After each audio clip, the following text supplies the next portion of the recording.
大家好，欢迎来到罗富强观察室。本期我们聊的话题是关于俄乌战争的6大预测，乌克兰最终将被美西方抛弃。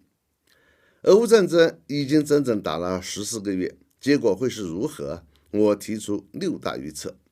第一个预测，俄乌战争不会引发第3次世界大战。人类历史上所有的世界大战都发生在帝国主义经济的快速崛起基础之上。太过乐观地认为自己一定能够获胜，比如二战是德国、日本经济强势发展，远超其他国家的发展水平，野心膨胀，需要武力扩张获得廉价原料，追求更加强盛。但现在的西方经济相对衰退，起码与中国相比就是如此。可以说，第3次世界大战被俄乌战争取消了，之前的警报是错误的。第二个预测，俄罗斯不会使用核武器，包括美国和俄罗斯在内的全世界所有国家，没有一个不畏惧核战争，因为这意味着世界必将毁灭。美国与俄罗斯核武器再多，国土再大，也耐不住遭到几十枚核弹的打击。且不说美俄相互害怕，他们连朝鲜的核武器也会害怕，因此使用核武只是以此威慑而已。第3个预测，北约最终不会进场参战。美国不过是想用战争拖垮俄罗斯和欧盟，欧盟也是被美国裹挟支持援助乌克兰。美西方为了避免核战，无论怎样支持乌克兰，为了避免核战，都不敢跨过直接参战的红线，因为这就意味着核战争。第4个预测，俄罗斯绝无可能战败。俄罗斯不会战败，俄罗斯也不能战败，因为俄罗斯一旦临近战败，就会使用核武器。无论美西方如何援助，都不可能打败俄罗斯。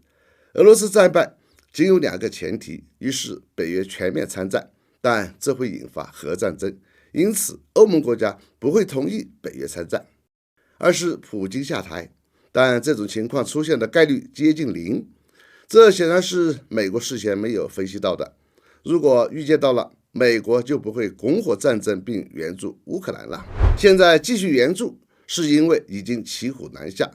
乌克兰战败就等于美国战败，拜登必定面临被弹劾和进监牢的麻烦。因此，拜登政府只能继续援助下去，拖一拖，看看有无转机，能否策反俄罗斯反对派，成功发动颜色革命。第5个预测，乌克兰一定失败。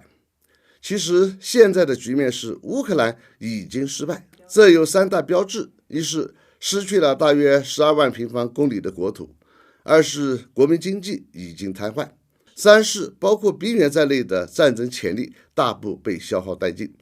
即使乌克兰真举行大反攻，但这也是强弩之末的最后一场反攻，反攻胜利也只是暂时的局部性胜利，因为之后就没有能力再抵御俄军在乌军反攻之后的新攻势。反攻失败，结果就是全面失败。第6个预测，乌克兰一定会被美西方最终抛弃。美西方已经越来越明确地认识到，再怎么援助乌克兰也不可能取得胜利，除非通过援助让乌克兰的综合实力超过俄罗斯，但这绝无可能做到。美国再怎么强大，也无法长期承担这样的沉重负担。这不像美国直接参与的战争，美国可以任意拨款。